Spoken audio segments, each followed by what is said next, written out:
do you ever see the opposite?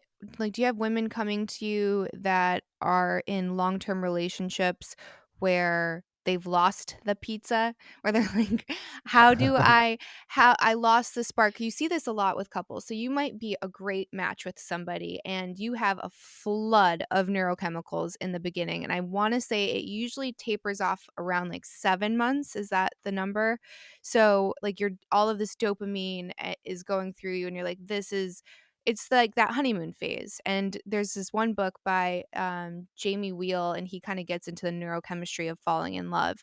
But at some point, that's going to taper off. So, how do you have that?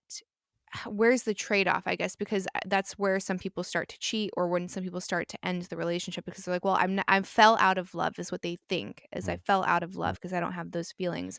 And Esther Perel does a good job at kind of explaining the difference between like a love story and a life story, and it's mhm. which one of those things do you want. A love story is passionate, it's hot, it's sweaty, it's exciting, it's all of these things. But a love story, you have to do the dishes and you have to take out the trash, and maybe you got into a fight, and maybe you haven't had sex in a month and you're trying to reconnect that intimacy. It's got both of those things, those highs and lows to the relationship. And for some reason, well, not for some reason, for an obvious reason, it's you only want the spark. So how do you kind of artificially mimic that response to be able to get back into the beginning stages of your relationship? What a great question. Esther puts it in a really beautiful way when she says, "How do you continue to want that which you already have?" And it goes to the heart of what she talks about, the duality of love and desire. And love is the coming together of two people. It's like a union, and desire needs space. So if you have this union and you have no space anymore, then desire gets suffocated. So I think on a basic level, it's worth asking the question in any relationship: what's our ratio of sort of loving acts versus acts that might create desire? And I think there are a number of ways to approach that. The Cosmo way of approaching it is learn 3 new sex moves. It's like, buy this new toy to get back your sex life. But the truth is, often the way there is more indirect than that. It's not so on the nose. There's a writer, John Kay, who wrote a book called Obliquity, which was the idea that results are often best achieved indirectly. And um, when I think of how to bring desire back, a lot of the time my mind doesn't even go to the bedroom. My mind goes to, what are you doing?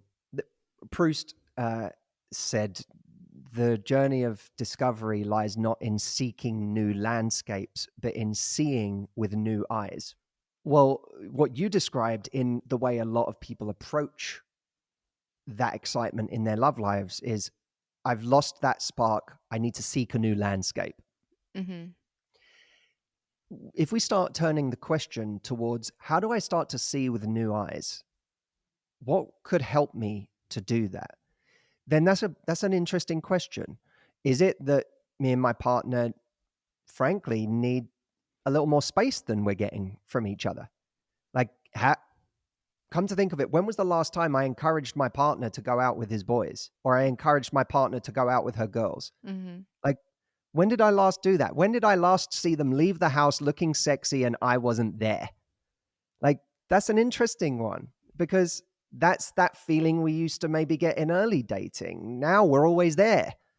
But it's that very thing. Sometimes I actually think people need to live like a little more dangerously. They need to be prepared to live a little more on the edge. That thing that you want to control your partner, and you don't want them to go and have any fun without you, and you don't, but that might be what you need in order to get excited again, or to see them as someone separate from you. I think a lot of the problem is that we think we know everything about our partner. We think that we've sussed them out.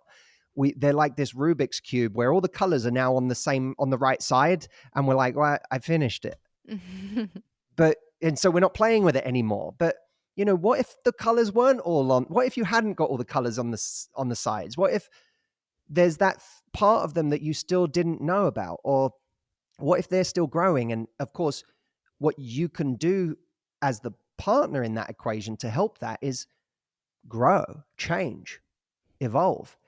Go do that class that you've been wanting to do, that you've been putting off for years, or you've always said you would. Go actually do that thing. It'll give you time apart, and it'll also add something to your bow that they're not used to. Go, I think anything that can help us start to see our partner as someone that we haven't just figured out everything about. And you realize that, as Esther says, some people, we're all going to have many relationships. It's just some of us are going to have them with the same person, Mhm. right? Well, what are you doing to actually get out of your comfort zone and bring about a new relationship with this person?